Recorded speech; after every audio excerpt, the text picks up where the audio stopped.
Retour au bercail pour celui qui pourrait être le prochain président indonésien. Joko Widodo, connu sous le surnom de Jokowi, fait étape dans son village natal dans le cadre de sa campagne électorale. L'accueil est chaleureux pour l'ancien maire de la ville, qu'il a dirigé pendant 7 ans, avant de devenir gouverneur de Jakarta en 2012. Beaucoup espèrent voir ce quinquagénaire diriger le pays, 3e démocratie du monde, avec 250 millions d'habitants. Jokowi représente l'honnêteté, le travail acharné. Il ne parle pas beaucoup, il agit. Une réputation bâtie sur un bilan solide.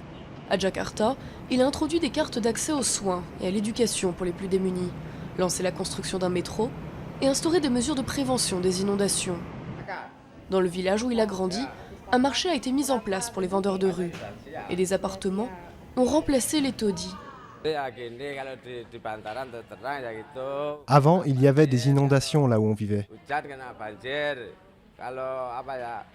Il n'y avait pas de sanitaire convenable.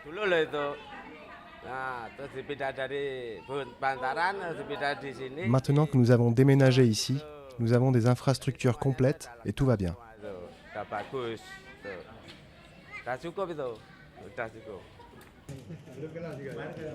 Mais si Jokowi est élu, des tâches difficiles l'attendent.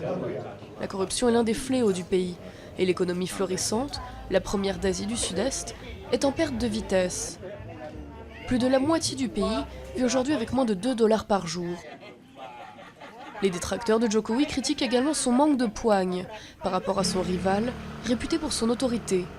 L'ancien général Prabowo Subianto, accusé de violation des droits de l'homme par les ONG.